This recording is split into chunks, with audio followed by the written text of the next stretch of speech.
do my makeup with me as we slightly switch it up from the same way I do my makeup every other day.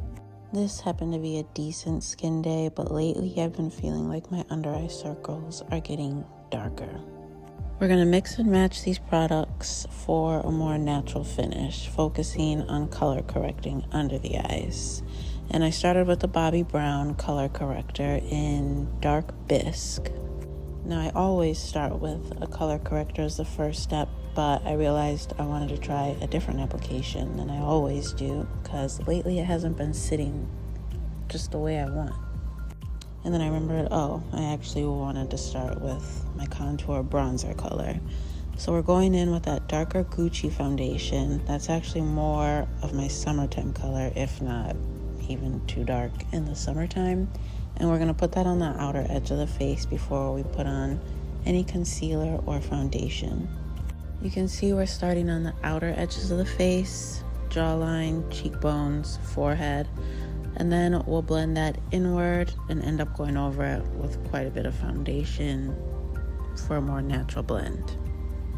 This is also where we trust the process, because looking at this color on its own, it's actually way too yellow.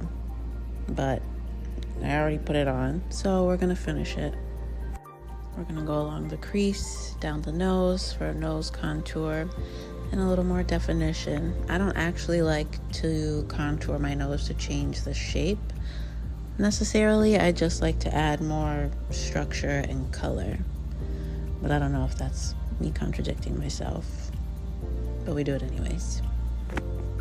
I also like to really take time with this step to blend along the crease, because if you're not going to do any eyeshadow, this adds some definition and color to the eye that you might otherwise feel like you need to add with another step of eyeshadow so that your makeup doesn't fall flat.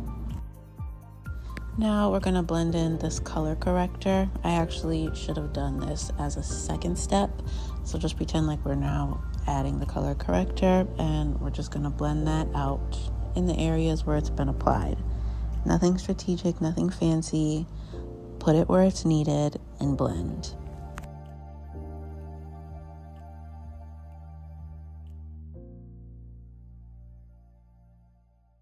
Now I'm going to take my foundation and disperse that around the face using dabbing motions and applying the product on all areas where no makeup has already been applied.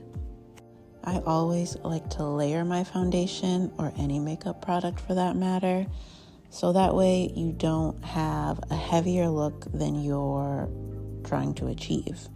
I would rather start with one thin layer of foundation or product all over the face and then go back to any areas that maybe I have more acne scarring or blemishes, whatever, and pack that product on only where needed.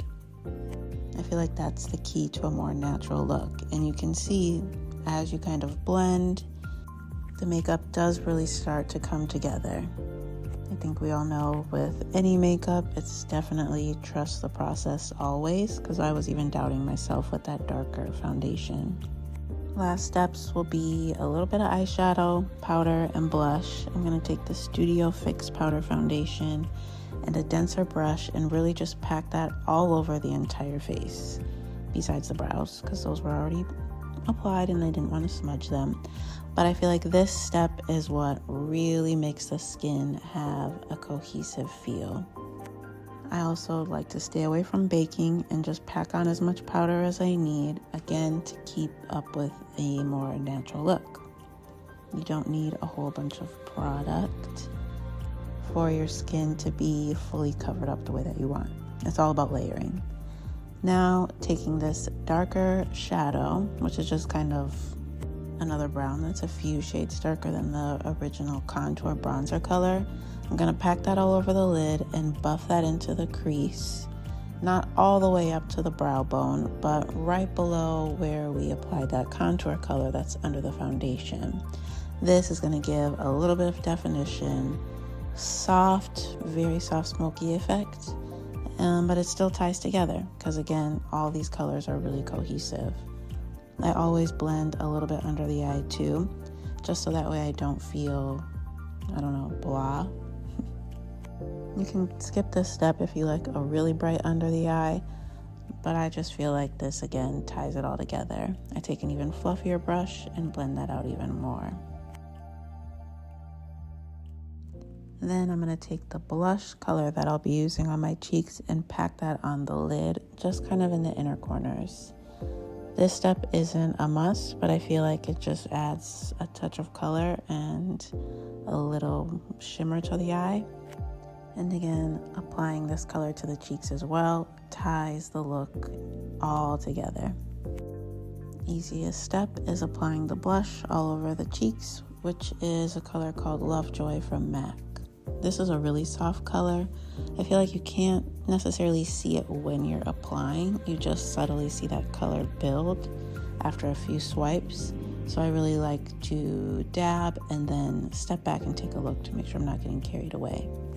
Lately, I've just been into using a nude gloss with no liner. I don't know why. I feel like that gives kind of like a frosty early 2000s look, but I don't know, you can tell me. Off camera, I added a little bit of mascara. I feel like that always really finishes everything off. And there you are. This look, I feel like, lasts all day. It's soft, it's easy, and it's just one of my favorite ones to wear.